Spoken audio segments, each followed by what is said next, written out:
kids, welcome back to Talk Horror TV, and today we're gonna talk some horror. Grab yourself a Fanta Fruit twist because today we're talking about M. Night Shyamalan. Twist, you get it? If you don't laugh, like, you might as well just leave because I've never been funnier than that in my entire life. Now, if you're a horror fan, which if you aren't, like, I appreciate you being here, but like, are you lost? Like, do you need help? You are no doubt familiar with the work of M. Night Shyamalan, an almost infamous director in the genre, equally as praised as he is mocked for his filmography. I bet you're wondering why I have wine.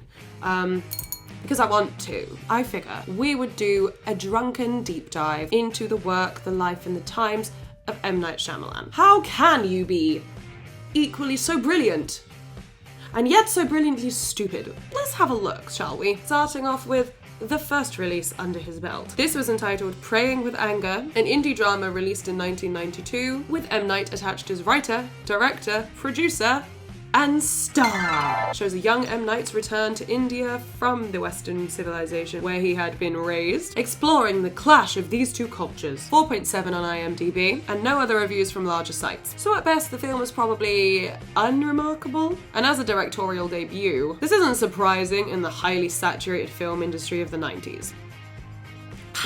We're drinking Sainsbury's own Pinot Grigio.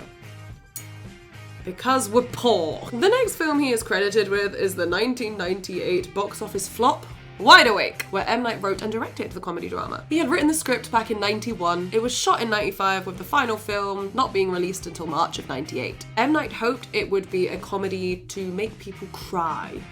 Whilst reviews aren't complete garbage, holding a solid 44% on Rotten Tomatoes, I'm sure the finances of the film were crying. It returned $282,000 at the box office, versus a $6 million budget. Yet again, not a remarkable title under his belt, but certainly not the dumpster fire he's credited with in later years. So when did it turn so bad? The reason M. Night's fall from directorial grace was so hard because he fell from such a height. Enter 1999, and the best year so far for Mr. Night. Starting off with a film you probably had no fucking idea he was involved in, that's because you weren't supposed to. M. Night was an uncredited writer for She's All That. It's not like we're saying he was a heavy influence on the film, that ain't what it is, but he helped with final revisions of the script and in like the editing, so you know what, there was a part that he played. As much as this film doesn't really score favourably with critics, it hit big at the box office, returning over $100 million at its $10 million budget. So he's starting to hit the big leagues with this one. Next up, we have, without a doubt, the most famous and the best reviewed film of M. Night's filmography to date, The Sixth Sense, starring Bruce Willis, who had become a frequent collaborator of Night's. This film cemented the M. Night twist. Now, I had this twist ruined for me by 50 First Dates. Drew Barrymore's character has amnesia and has no short-term memory, and whilst rewatching The Sixth Sense, as her family do every day, she blurts out the ending. So I was devastated when I first got to watch Sixth Sense, and I was like, imagine how good this would have been if I had no fucking idea what was coming at the end. I'm pretty hurt by that whole affair, so fuck you, Drew Barrymore. 86% on Rotten Tomatoes. Insane reviews definitely solidified this film as a cult classic, and M. Night as a genius director. Oh. Still living in 1999, another film crops up on his filmography that I had no idea he was a part of. It's Stuart Little. He co-wrote the screenplay with Greg Brooker. This film was obviously a wild success. We've all seen this film in our childhood, don't lie. It leans favourably with critics, scoring a 67% on Rotten Tomatoes. So another solid writing credit for M. Night. Time to move into the new millennium. On to Unbreakable! It was the year 2000. In line with his directorial titles, this is a solid addition to the filmography as well. Not quite the Sixth Sense level, but who could expect that back to back, you know? Unbreakable is a thriller superhero movie, not quite slap bang in the horror genre. Let's call it horror adjacent for the sake of content. This film performed massively at the box office, returning over $250 million on a $75 million budget. Starring Bruce Willis, Samuel L. Jackson. It's a deconstruction of the superhero genre. It's massively well reviewed amongst the public and amongst M. Night's own peers, with Quentin Tarantino calling it one of his favourite films released since 1992. So another solid piece. This would spark sequels later on in his filmography that would throw a spanner into his declining reputation. But we'll get there. Stay on track. Up next is Signs, released in 2002. Again, featuring my man crush, my dream, Joaquin Phoenix. A science fiction horror also starring Mel Gibson, Rory Culkin, and baby Abigail Breslin. This film was a solid follow-up, still holding strong reviews at 74%. The film explored faith, family, and extraterrestrials. The audience response was resoundingly positive, as well as most critic reviews, although a small number of critics were growing skeptical of M. Night's formula for filmmaking. They were like noticeably pissed off at his mounting success, because they seemed to disagree in the level of quality. Mike LaSalle of the San Francisco Chronicle gave Signs a 1 star out of 4 rating, called it unoriginal, with few thoughts and no thrills. Variety's Todd McCarthy criticised the film's lack of originality and said as follows: after the overwrought Unbreakable and now the meagre Signs, it's fair to speculate whether Shyamalan's persistence in replicating the otherworldly formula of Sixth Sense might be a futile and self-defeating exercise. And today, kids, we're gonna learn about the word foreshadowing. The film performed incredibly at the box office, returning over 5 times its $72 million budget. Knight would next release The Village. I fucking love this film. It was the first steep decline in his approval rating though, receiving 44% on Rotten Tomatoes. I talk about this more in my unpopular opinions video because I fucking love The Village. Go check out that video if you want to hear some other unpopular opinions I have about the horror genre.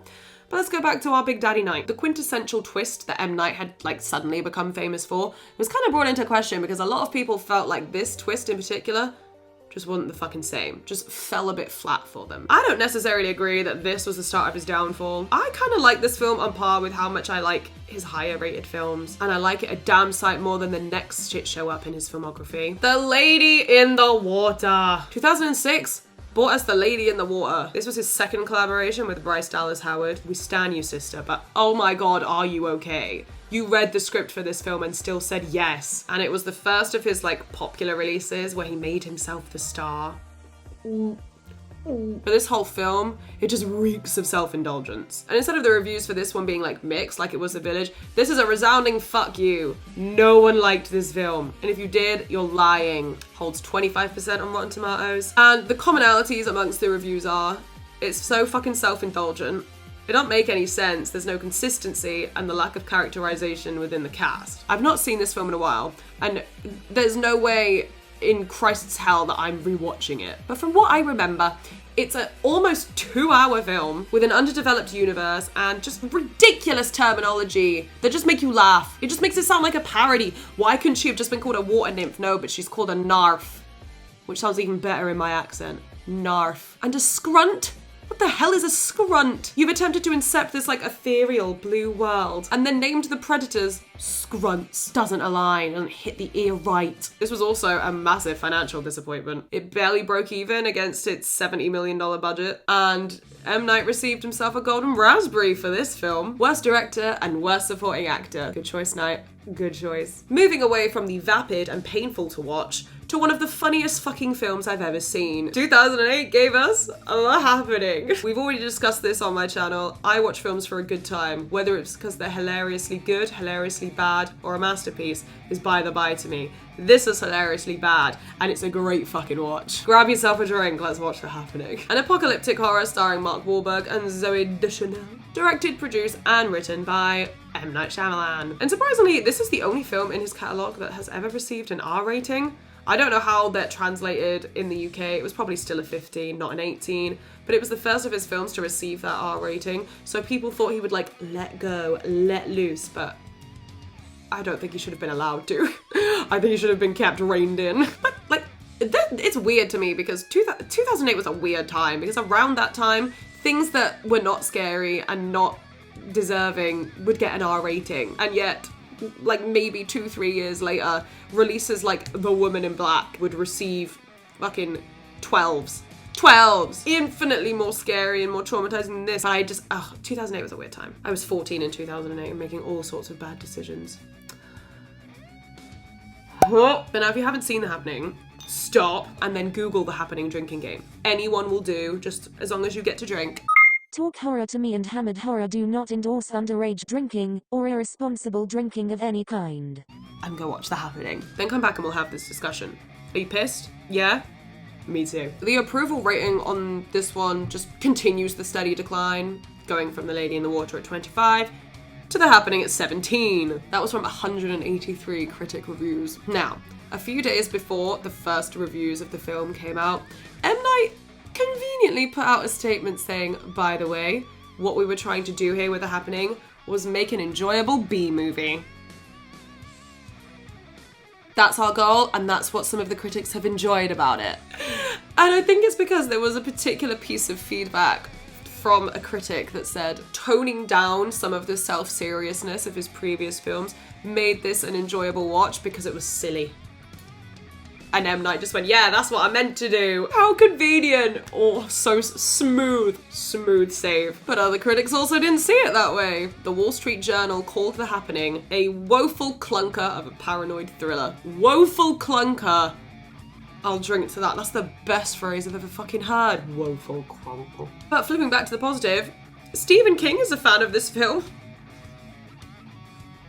Okay. Well, he said of the two summer creep shows of this year, which was The Happening and The X-Files, I Want to Believe, he said he would give the edge to The Happening. Apparently he felt that M. Night had really let go and understood fear. And felt that also, because of Lady in the Water, he had a lot to prove. The shade! And again, this film raked in all the Razzie nods. Worst picture, worst actor, worst director, and worst screenplay. The shade! In 2010, Mark Wahlberg gave a pretty brutal opinion on The Happening. He was saying that Amy Adams, who was passed over for Zooey Deschanel's role, had dodged a bullet. He said, and I want to get this quote right because it's very funny, "It was a really bad movie. Fuck it, it is what it is." The honesty is refreshing, Mark. Thank you, Marky Mark. Whereas M. Night, oh, he really can't just own when his films are shit. He just can't do it. In 2019, he tried to backtrack and say that The Happening was supposed to be an homage to the 1950s campy horror like The Blob. Where is that? I'll drink to that. Yeah. I wonder how his back is doing. He must be in so much pain from reaching that far. But at the very least, this film was a commercial success. Returned $163 million of a $50 million budget. So now we reach the pinnacle of Night's undoing. Enter The Last Airbender. Released in 2010, The Last Airbender is action, fantasy, adventure film based on the animated TV series produced by Nickelodeon, starring Noah Ringer, Dev Patel, and a bunch of other names. Now, I feel like I can't really rag on this film personally, because I haven't seen it, nor have I seen the Nickelodeon TV series. I feel like I wouldn't be the appropriate voice, but what I can do is read you other people's voices. Let's start with the positives. It doubled its massive budget. This film had a $150 million budget, and it did double that at the box office. That's it? That's all the positives? Cool, let's get into it. This film has 5% on Rotten Tomatoes, and that's based on 191 critic reviews. The average rating was about 2.96 out of 10. It's the lowest rated Nickelodeon movie to date. It's, of course, M. Night's lowest rated movie to date. We're gonna let Roger Ebert speak on this film. We've talked about Roger Ebert on this channel before. He has some pretty strong opinions about M. Night as a director. A lot of his reviews of Night's films are less favourable, even the ones that are pretty well reviewed. Roger just, I think, doesn't like it. And also, Roger gives absolutely no fucks and tells it exactly how it is. I've written his quote down because I don't want to get it wrong. But here we go. The Last Airbender is an agonizing experience in every category I can think of, and others still waiting to be invented. The laws of chance suggest that something should have gone right. Not here. It puts a nail in the coffin of low-rent 3D, but it will need a lot more coffins than that. This man just became my soulmate. Night's response to this tsunami of criticism was simply, well, it's my style, and if you're asking me to change my style, it's like asking a painter to change the way that he paints. It's not. It really isn't. It's wondering how you went from The Sixth Sense to this dumpster fire. It's not a stylistic preference. It's just noting the steady decline that your films have with every new script that you fucking write. If it's your style, it would be pretty consistent. There would be some fluctuations, there would be things that went down well that didn't, but would not go from 86 to 5%. Going from near perfect movies to this is not a preference in style. It's your current terrible script writing. But I think this finally got us to the point where he had to kind of admit, he couldn't hide behind the excuses that he pulled with The Happening. This one he kind of had to be like, oh, I shouldn't have done that. Because he admitted that he really shouldn't have taken the directing job on this one. This should have gone to a different director. I don't know why M. Night decided that he was the man for this job, but at least he realizes that that was a bad move. Speaking of the downfall, let's talk about his Razzie nominations. It received 9 and won 5 overall. Congratulations. Sweeping the awards. What have we got? We got worst director, worst film, worst screenplay, worst supporting actor. That was for Jackson Rathbone. And a special award for worst eye-gouging misuse of 3D. I mean, this was prime 3D abuse era. Anything that could have a 3D element did, just because. It was also nominated for worst on-screen couple. And it was the entire cast that was nominated. Brutal! Next up is a film that I fucking love. He produced it and had a helping hand in writing the story, so it's not a complete M. Night baby, so I feel happy that I actually really like it. And because it's his story, you'll best believe it's got a big-ass twist. Devil is a supernatural horror released in 2010, directed by John Eric Dowdle. The story which Knight had developed for this film was derived by a 1939 Agatha Christie novel, which was called And Then There Were None. The film received mixed reviews, whereas the atmosphere and the cast were like praised. They didn't like the story. Oops! They felt that the premise was so cool and they really enjoyed like where that could have gone. And it just didn't. It was also a really short film and it really shouldn't have been. So that is a culmination of a poor story and the screenwriter's inability to translate it well. Which is a real shame because the screenwriter for Devil was Brian Nelson and he's written one of my favourite films, which is Hard Candy. And that's like really well written. Like the script and the overarching story is dope in Hard Candy. It's a real fucked up film. Like it's one of those disturbing films because of the premise and because of the material that it's talking about. But along this kind of genre, you'll really like Hard Candy. Go watch Hard Candy. Starring Ellen Page. It's a real shame. I really don't know what fell flat here, but Devil should have been so much more. Up next is 2013's After Earth. And to me, who doesn't know anything about this film, this reeks of slightly more grown up The Last Airbender. Again, I haven't seen this film. It's not my kind of film, so I cannot give any opinions of my own. I can see the backlash that this film received. It's very well documented. It wasn't dissimilar to the backlash that The Last Airbender received, so I don't really need to put my 2 cents in here. And I don't have 2 cents. I'm poor. It holds an 11% approval rating, so not reaching much above The Last Airbender either. Now, what I will talk about is the air of controversy that did surround this film. The themes and the imagery and the dialogue present in this film are very indicative of Scientology ideals. The rich man's cult, don't you know? It held a lot of parallels to Battlefield Earth, which was actually a film of an L. Ron Hubbard book, starring Scientology bitch boy John Travolta. In the wake of After Earth, there was this website set up called cheerupwillsmith.com. Because they figured he'd be sad about all the negative press he'd be getting because of After Earth. And there were alleged reports of official Scientology posters requiring all Scientology members to go and pay and see the film at least 3 times and then write a positive review to post on cheerupwillsmith.com. I don't know how accurate that is, but I've watched a lot of exposés on Scientology as a cult, and I'd believe it. There was also a lot of claims of nepotism surrounding Jaden Smith's casting, and I think that's mean. They performed together in The Pursuit of Happiness, which was a great film, and Jaden Smith had his own fucking Karate Kid film that he did really well in. It's not like he just got this part because he's Will Smith's dad. As we descend into drunk territory, I'll be here to correct drunk Emily. She of course meant, because he is Will Smith's son, as you were. I'm sure that had a bearing on it. He's an established actor in his own right, you know? Give the kid a break, fuck. So, After Earth, another addition to the dumpster fire. Up next, we have The Visit, which is actually a massive comeback for him in regards to positive reviews. And I say actually because I don't fucking like this film. The Visit was released in 2015 and is marketed as a horror comedy. And this was a real good box office success for him because it had such a small budget in comparison to other M. Night films. It made back its small budget 20-fold at the box office. And it's up there in approval ratings as one of M. Night's most well-reviewed pieces. It almost surpasses Signs. But this film, to me, is just tonally off. I don't think the comedic aspects work in conjunction with the fact that they marketed it as a found footage film. It's not. It just feels like they used the trope so they could make the film really cheaply. And I feel like it's the lazy man's way of creating atmosphere. Because this film's not actually scary. And that's what everyone does in post-paranormal activity era. It's the way to make it scary without actually having to do too much. The humor isn't funny either, just saying. The attempts at comedy make my lip like snot, like it's cringe. I don't think that was the desired effect, so moving on. Hell yeah, it's time for Split! Released in 2017 and M. Night's true comeback as a director.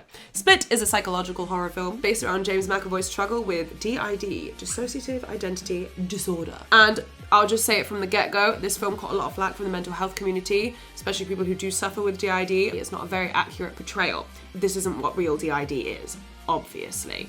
And I think people were really, really upset at the way it did portray people who suffer with DID. So let's look at this as a fictionalized view of this disorder, because clearly this is not what people with DID go through on a daily basis. They're not a danger, they're not a threat, they're real people with real struggles. So let's not tar people with DID with Split's brush, because that's just not how it is. And I understand the frustration coming from the community of people who suffer with DID. So I'm not promoting that this is an accurate portrayal of what you guys go through. It's not. This film really is just like a spotlight piece for James McAvoy. He is near flawless in this film. I'm comfortable saying that. I'm not going to go on about this film too much because obviously we've all seen it. And if you haven't,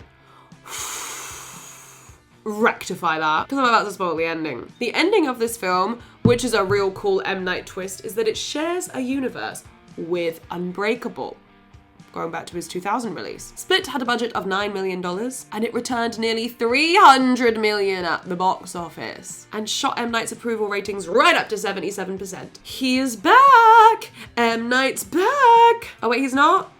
No, he's not. Because the screenplay for Split was written fucking years ago, back when he was still writing good screenplays. This is evident in Split's sequel, and the final film in the Unbreakable trilogy, and as of yet, the final title in M. Night's filmography. Let's jump into it. Here we go with Glass, the final installment of the East Trail 177 trilogy, starring all of our favourites: Bruce Willis, Samuel L. Jackson, James McAvoy, Anya Taylor-Joy.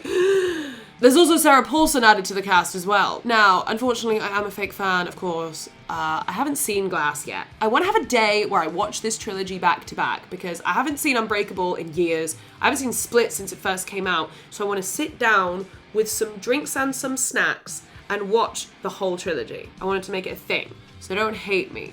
I'm not going to talk about my opinions anyway, I don't have any. There's no 2 cents to put in. I don't have 2 cents. Performed incredibly at the box office still, returning $250 million on a $20 million budget. But after the success of Split, the performance of Glass was just underwhelming. It dropped massively in approval from its predecessors, scoring 37%, which is not bad by comparison to some of his other films, but in this trilogy, what a terrible way to end it. Owen Gleiberman of Variety wrote, "It's nice to see M. Night, to a degree, back on form. It's such a backhanded compliment." And Bruce Willis's performance actually earned him a nomination for Worst Actor at the Golden Raspberries. I'm stupidly excited to watch the trilogy in its totality. It's the only sort of action superhero film that I actually enjoyed that wasn't The Dark Knight. I can only dread the fall from grace I'm going to witness in Glass, but we move. So, we have discussed the documented reasons why M. Night is such a household name as far as directors go, but I wanted to do a little bit more digging on the man, the myth, the self-indulgent visionary, and I found some spicy stuff. In 2004, so at the height of his appeal, he decided to get involved in a media hoax with the Sci-Fi Channel. Weird sidestep, but go off. This was obviously uncovered by the press, quickly. But it was a fake documentary called The Buried Secret of M. Night Shyamalan. This fake documentary was shot on the set of The Village, and it said that when he was a child, he had actually drowned in a frozen lake and had been dead for 30 minutes. And upon his rescue and upon his resuscitation, he began communicating with spirits. And that's what's fueled his obsession with the supernatural. The real story, though, is that M. Night developed the hoax with the Sci-Fi Channel and actually made all the staffers sign NDAs that had a $5 million fine attached if they were broken. The hoax included a fake publicist whose name appeared on all of the press releases. I think it was to drum up hype about The Village, and obviously M. Night's the kind of person who doesn't want his art to speak for him. He wants himself to be famous, and it was probably an attempt to push M. Night into being a bona fide celebrity in his own right. I feel like he's always had that desperation to just be famous. That's why he appears in all his films, and it's not like a cheeky Alfred Hitchcock nod. It's like he plays full-blown characters in his own movies because he's a narcissist. Allegedly. Also, there have been a bunch of plagiarism accusations thrown his way as well. The main one being from a writer called Robert McElhenney. not that one. And he actually sued him for similarities between Signs and his own screenplay, which was an unpublished script called Lord of the Barons, The Jersey Devil. And then in 2004, Margaret Haddix claimed that The Village was super similar to her own young adult novel, which was called Running Out of Time. And the publisher of that book did discuss, like, potentially filing a lawsuit, but nothing ever came of it, and I don't think the first suing by Robert McElhenney came of anything either, because Disney and M. Night both came out to say that these accusations were meritless. So there's that. M. Night Shyamalan has always been a weird enigma in pop culture. I don't know why we're all so obsessed with him as a director, but I'm nearly like 100% sure that it's exactly what he wants. So you're welcome, M. Night. Happy to oblige. This has been such a deep dive, and I'm hella impressed to anyone who made it to the end here. And also, please comment your favourite M. Night film. Mine's probably Split. Split. And then, mine's probably Split, and then Devil. I'm such a fake fucking horror fan, oh my god. Please like the video and make sure you subscribe and turn notifications to all so you know exactly when your mum uploads. Also, check out the description. I always put in there some petitions that I'm supporting, causes to donate to, things like that so that we can all support. But that's it from me today, kids, and I'll be back.